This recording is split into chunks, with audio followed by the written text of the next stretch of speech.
O Senhor esteja convosco. Ele está no meio de nós. Proclamação do Evangelho de Jesus Cristo segundo João. Glória a vós, Senhor. Naquele tempo, disse Jesus aos fariseus: Eu parto e vós me procurareis, mas morrereis no vosso pecado. Para onde eu vou, vós não podeis ir. Os judeus comentavam: Por acaso vai se matar? Pois ele diz: Para onde eu vou, vós não podeis ir. Jesus continuou: Vós sois daqui de baixo, eu sou do alto. Vós sois deste mundo, eu não sou deste mundo. Disse-vos que morrereis nos vossos pecados, porque se não acreditais que eu sou, morrereis nos vossos pecados. Perguntaram-lhe, pois: Quem és tu então? Jesus respondeu: O que vos digo desde o começo. Tenho muitas coisas a dizer a vosso respeito e a julgar também. Mas aquele que me enviou é fidedigno, e o que ouvi da parte dele é o que falo para o mundo. Eles não compreenderam que lhes estava falando do Pai.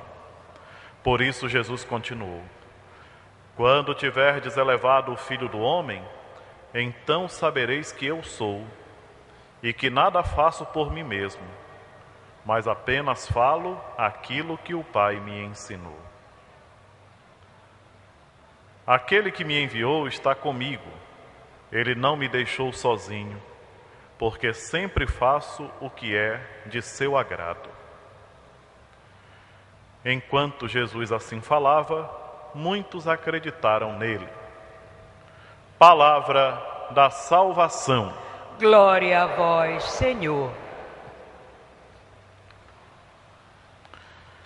A primeira leitura de hoje nos fala de um acontecimento triste e ao mesmo tempo marcante na vida do povo de Israel que caminhava pelo deserto rumo à terra prometida. Eles começaram a blasfemar contra Deus e não demorou nada, eles sentiram na pele como é ruim se afastar de Deus, como é ruim tomar distância de Deus. Aquelas serpentes que eles encontraram era o resultado desse distanciamento. Quanto mais longe o homem e a mulher se afastam, mais vulneráveis ficam à ação do mal. E é justamente sobre isso que nós poderíamos meditar, não só hoje, mas quantas vezes fosse preciso para que a nossa vida fosse diferente e nós não nos afastássemos de Deus. Essas serpentes do deserto, elas se encontram até hoje em nosso meio.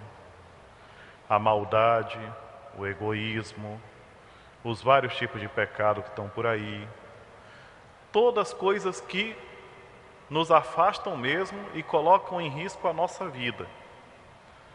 De modo particular, a vida interior, a vida espiritual, a nossa alma. A serpente colocada por Moisés numa haste era o meio através do qual aqueles homens e mulheres recuperavam a saúde. Jesus Cristo hoje no Evangelho diz: Quando eu for elevado da terra, atrairei todos a mim. Porque é olhando para Jesus e entendendo quem Ele é, que nós encontramos força para não sermos alvos das serpentes dos dias de hoje. O nosso olhar tem que estar fixo no Senhor. Durante o dia, que é, como nós sabemos, composto de 24 horas, nós não deveríamos rezar somente naqueles momentinhos assim que sobram, mas nós deveríamos fazer o esforço para sempre elevar a mente a Deus, pensar no Senhor. Esse olhar para Jesus não se dá somente com esses olhos que nós temos aqui. Esse olhar para Jesus se dá de modo particular com a nossa alma, com a maneira como nós rezamos. Às vezes as nossas orações são tão distraídas e tão sem graça que elas terminam não trazendo fruto nenhum e ainda nos desencorajando. Oração distraída. Hoje eu me preocupo realmente com a situação que nós vivemos, porque mais do que nunca a distração tomou conta. Quantas pessoas que não conseguem fazer uma oração como se deve, por quê? Porque ou está ocupada com o celular, ou está olhando para a televisão, ou está escutando o rádio que está ligado, ou prestando atenção numa conversa que está ali. E assim são vários elementos ao mesmo tempo que fazem com que a alma não entre em contato com Deus. Como é que a gente pode se revigorar interiormente se nós não estivermos em sintonia com Deus? É difícil, meus irmãos e minhas irmãs. Nós que estamos aqui na igreja nesse momento, quantas pessoas se distraem? É incrível. A distração é a maior inimiga do cristão. Nós nos distraímos com tanta coisa, tantas coisas. É necessário lutar contra isso. Para quê? Para que a nossa sintonia com Deus seja melhor. Uma oração bem feita, um terço bem rezado, uma leitura orante bem feita, quando a gente pega a Bíblia, lê e procura compreender, depois faz a nossa oração em base àquilo que nós lemos. Isso tudo vai dando para nós uma força que a gente nem se dá conta. Quando vê, nós estamos melhores, nós melhoramos. É necessário praticar. A vida espiritual, ela é composta disso, de exercícios. Desde o início da igreja, desde os primeiros cristãos, que nós compreendemos isso. A vida espiritual, ela precisa ser exercitada. É por isso que tem uma palavrinha que não é muito comum a gente falar, que se chama ascese, que é justamente elevar-se, que se apoia nesse esforço. Esforço para quê? Para não ficar assim rasteiro.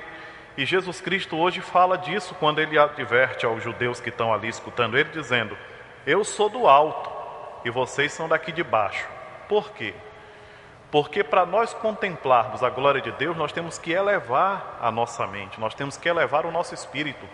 A gente tem que deixar essa maneira de viver assim, essa maneira rasteira, olhando só para essas coisinhas pequenas, fazendo fofoca da vida dos outros. A propósito de fofoca, foi tão bonito aquilo que o Papa Francisco falou no mês de fevereiro.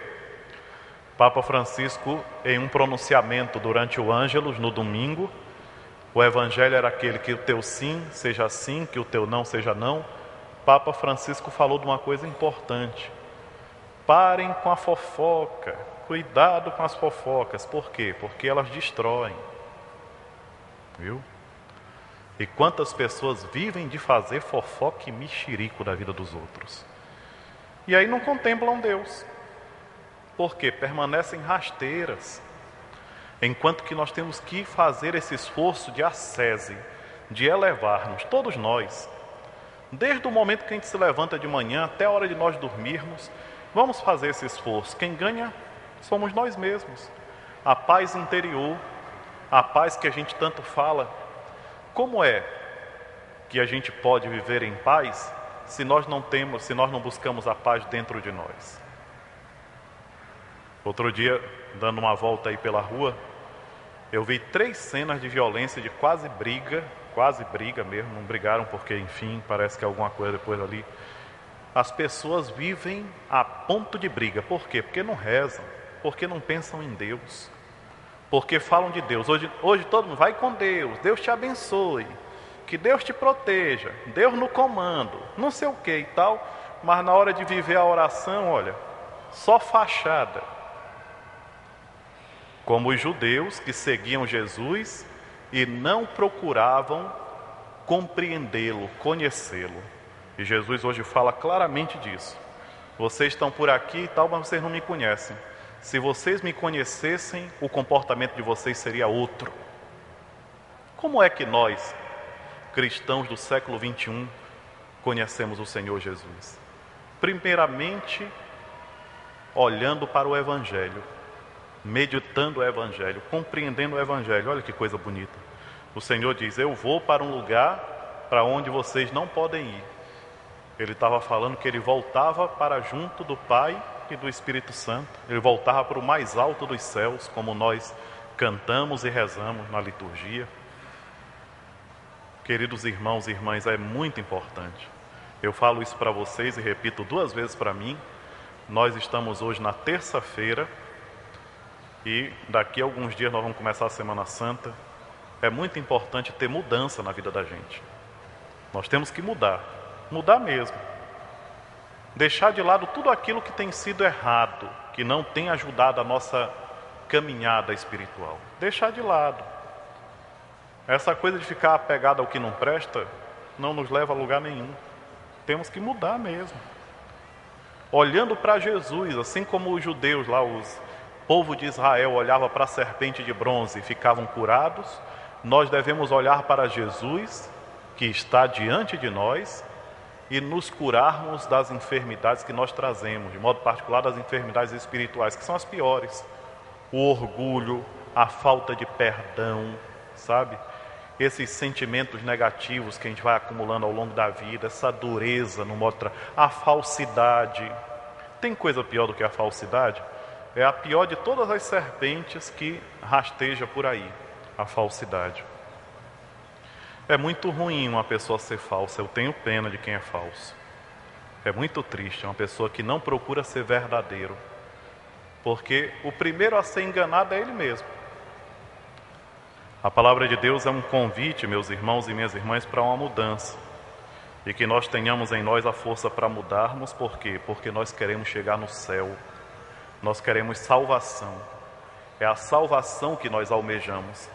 Tem coisa mais bonita do que nós imaginarmos um dia, terminada a nossa caminhada aqui nessa terra, nós escutarmos da boca de Deus: vem, bendito, entra nesse reino que eu preparei também para você.